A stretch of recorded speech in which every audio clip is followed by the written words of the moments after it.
টানা তাপপ্রবাহে গাছ থেকে আম ঝরে পড়ায় দিশেহারা খাগড়াছড়ির বাগান মালিকেরা। এরই মধ্যে ঝরে গেছে প্রায় 50 থেকে 60% আম। ঝরে পড়া ঠেকাতে বেশি বেশি পানি দেওয়ার পরামর্শ কৃষি বিভাগের।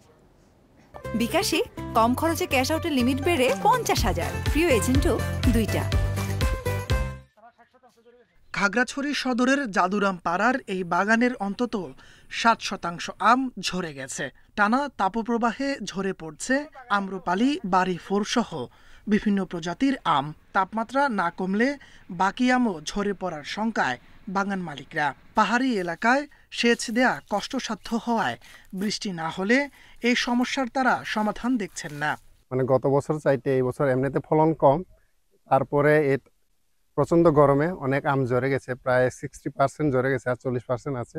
দিন রাত পরিশ্রম করতেছি, পানি ওষুধ নানা ধরনের দিয়ে চেষ্টা করতেছি, কিন্তু তারপরে আমটা ঝরে পড়তেছে। পানি দেওয়ার সত্ত্বেও এবং কি ওষুধ দেওয়ার সত্ত্বেও আমরা চেষ্টা করতেছি আমগুলোকে রক্ষা করার জন্য, কিন্তু আমরা পারতেছি না।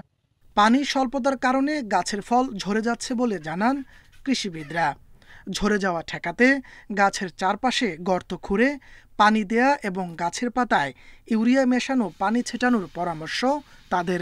তাপমাত্রা এবং অপরদিকে আমাদের মাটির যে ময়েশ্চার আছে, যে মাটিতে যে পানির ধারণ ক্ষমতা সেটিও কমে গিয়েছে। সেই ক্ষেত্রে দেখা যাচ্ছে গাছ তার অতিরিক্ত ফলগুলো ঝরিয়ে দিচ্ছে। আম গাছকে রক্ষা করার জন্য আমরা কিন্তু তাদেরকে নিয়মিতভাবে আম গাছে পানি স্প্রে করার পরামর্শ দিয়েছি। আমাদের প্রতি লিটার পানিতে আপনারা 2 গ্রাম ইউরিয়া সার গুলিয়ে সেটা পাতাতে স্প্রে করলে এই ফ্রুট ড্রপটা কমবে। চলতি মৌসুমে খাগড়াছড়িতে 4150 হেক্টর জমিতে আমের চাষ হয়েছে। উৎপাদন লক্ষ্যমাত্রা নির্ধারণ করা হয়েছে প্রায় 50,000 টন। Independent news.